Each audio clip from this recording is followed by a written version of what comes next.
What's up, what's up, what's up, my fellow creators? Welcome, guys. I hope you're having a beautifully, phenomenally blessed day.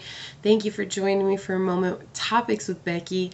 And before we get into it, I just want to let you guys know that it is a true honor being here, hopefully helping inspire you guys to take back your power, reminding you that you are in control of your life. With that being said, please like this video, share this video, subscribe to my channel down below, set that notification bell so you'll always know when the next video does go live.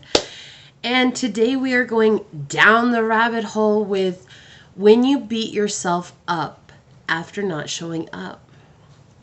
This is such a near and dear topic to my own heart because it is something that I experienced along the way on this journey. It was something I experienced before I could even start this journey. And I think most of us are too busy beating ourselves up to even start where we are, because there's this thing about being perfect when we first start something. So I always use working out. And I know anybody that has watched any of my videos, you guys always know I use working out as an example, because when I started this journey, I did weigh 500 pounds. It was really large, okay? And it was a very interesting thing for me to change all of that. And I had worked all of my life to try and lose weight. All of my life. And I would get into a groove for about maybe a week, maybe 2 weeks, maybe 3. And then I would just give up. And the reason that I would give up is because I was showing up every day. And then after 3 weeks, if you show up every day for the first 3 weeks, you're just exhausted. And I wouldn't show up for one day, and after that one day, I'd just be like, look, you're not worthy of doing it. You can't do it. How could you ever think that you could change your life? All these thoughts would start coming into my head. And I wasn't honoring the fact that at the end of the day, I'm still human. I'm still human. I'm not here to be a perfect being. I'm not here to show up and be 1,000% all the time, even 100% all the time. That's just unrealistic.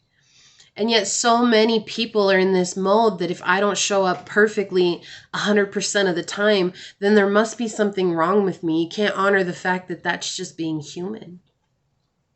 So when this happens to you, stopping and taking time to really truly honor, what are you saying to yourself? What are you telling yourself? What thoughts arise in your mind?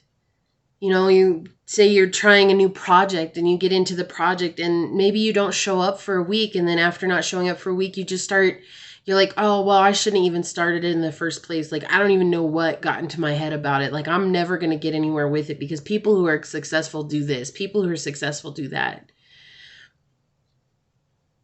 But there's this belief that people who are successful are perfect, and they're not.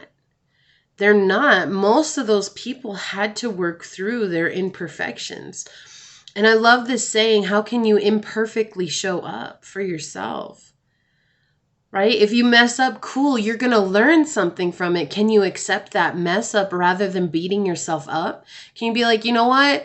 I'm going to mess up and that's okay. Can you say that to yourself? This topic is really more about anything else, becoming the true mother to yourself, being that divine feminine and naturing yourselves, guys. Yeah, naturing yourselves. See, I'm human too. Nurturing yourselves. Being that loving mother, not the critical, judgmental one that some of us maybe have had growing up, or maybe the uninspiring one or the unencourager. You know what I mean? We've all had different types of mothers in our lives, and yet even with those different types of mothers, there was always still a wish that sometimes we maybe watched a Hallmark movie and we're like, man, I wish my mom was like that. Things would be so different. Can you be that Hallmark mother to yourself?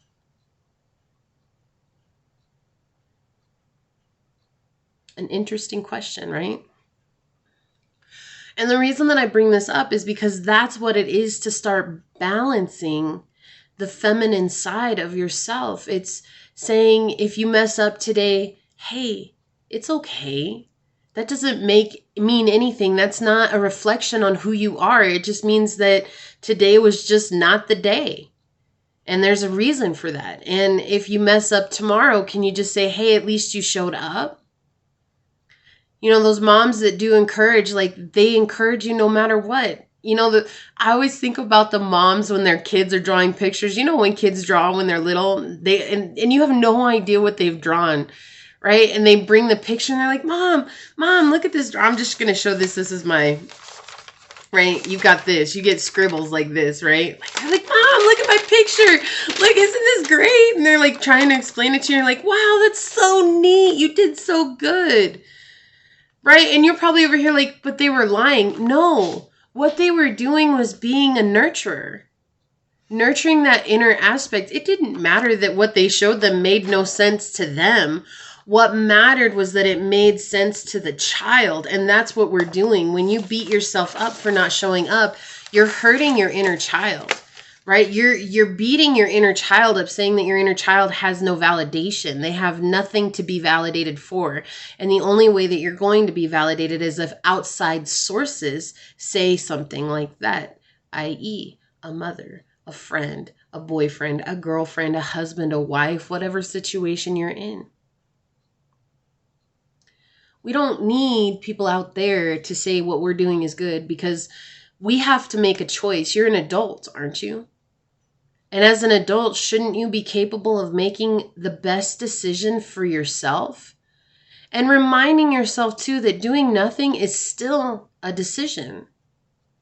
You're still choosing to do something, to sit, to be on the couch, to watch TV, to watch your favorite movies, to eat your favorite dinner. All of these things are decisions, but it's so routine that no one stops to think about how these decisions are affecting us on a daily basis.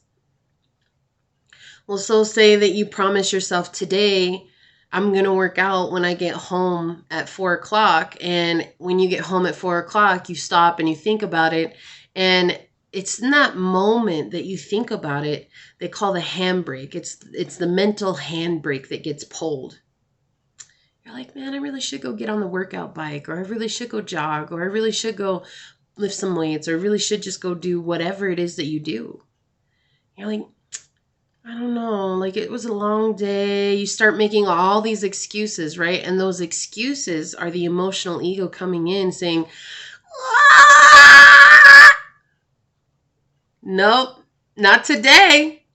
Today we gonna do what I want to do, and that's what's gonna happen. That's the mental ebrake, right? That emotional side of yourself that just truly thinks that you don't have it in you to go and do what is necessary. And yet there are plenty of signs that will show you do. You know, I'm going to leave you guys on this note. When you think that you can't, remember this experiment. There was a study done on a rat.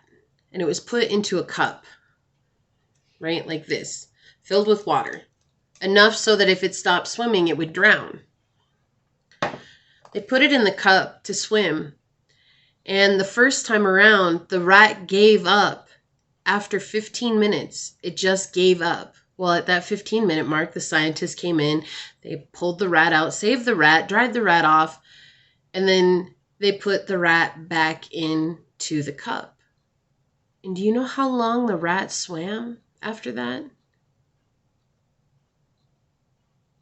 Just think about it. Just make a guess.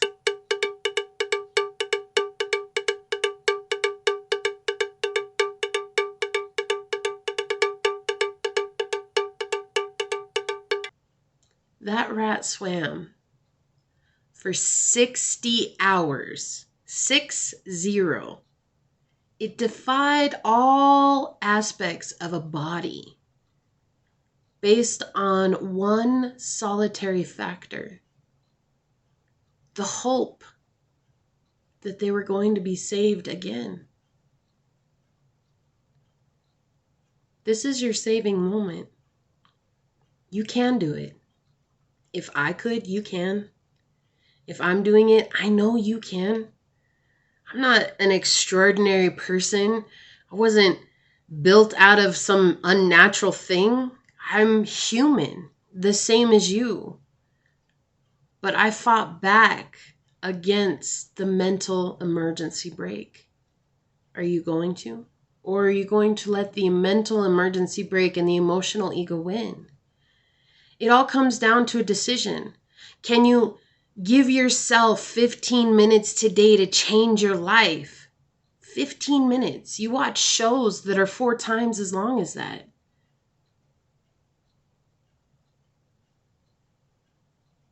That's it. Don't beat yourself up. If you don't show up, don't sit here and tell yourself nasty things. Just be the nurturer to yourself. I love you. I love you. I love you. I love you. I love you. I love you. I love you. Drown it out.